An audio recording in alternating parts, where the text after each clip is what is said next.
તો દ્વારકાની નવી મઢી ગામે વ્યાજબી ભાવની દુકાનમાં દુકાનદારની મનમાની, લાભાર્થીઓને 50 રૂપિયા પ્રતિ કિલોના ભાવે પધરાવી દેવાય અખાદ્ય તુવેર દાળ।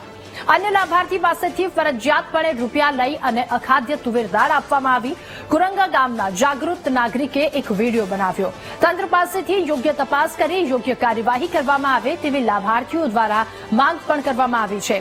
ત્યારે જાગૃત નાગરિક કે જેના દ્વારા વિડીયો બનાવવામાં આવ્યો છે, દ્વારકામાં એક નાગરિકે આ વિડીયો બનાવ્યો છે।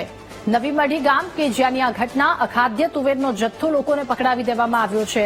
નવી મઢી ગામ પાસે વ્યાજબી ભાવની દુકાનમાં દુકાનદાર કે જેના દ્વારા પોતાની મનમાની ચલાવવામાં આવી અને 50 રૂપિયા પ્રતિ કિલો ભાવે અખાદ્ય તુવેર દાળ વ્યક્તિને પધરાવી દેવામાં આવી છે। અનેક લાભાર્થીઓ પાસેથી ફરજિયાતપણે રૂપિયા લઈ અખાદ્ય તુવેર દાળ આપી દેવામાં આવી। વધુ માહિતી મેળવીશું। સંવાદદાતા અશોક આપણી સાથે ફોન લાઈન પર જોડાયા છે।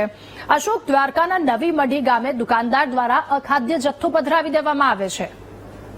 જી બિલકુલ, ચોક્કસથી જણાવવામાં આવે તો દ્વારકા તાલુકામાં વ્યાજબી ભાવની જે દુકાનો છે ત્યાં ઘણીવાર ભૂતકાળમાં પણ આવા બનાવો બન્યા છે અને આજે પણ નવી મઢી ગામે જે બાજુના કુરંગા ગામના જે લાભાર્થીઓ છે એમને ફરજિયાતપણે અખાદ્ય તુવેરનો જથ્થો 50 રૂપિયા કિલો પધરાવવાનું એક ષડયંત્ર સામે આવ્યું છે કે જે વ્યાજબી દુકાન જે ધારક છે એમણે ફરજિયાતપણે તમામ લાભાર્થીઓને અખાદ્ય જે તુવેર છે એ 50 રૂપિયા કિલો લઈ જવું તો જ બીજો રાશન મળશે, આવું કહી અને લાભાર્થીઓને પાસેથી ક્યાંક ને ક્યાંક ઉગાડી લૂંટ મચાવી છે, જેના લાભાર્થીઓ દ્વારા વિડીયો બનાવી લેતા સમગ્ર ઘટના ઉપરથી પડદો ઉઠ્યો છે। જી રાધા। જી અશોક, આભાર આપનો વિગતો સાથે જોડાવા બદલ।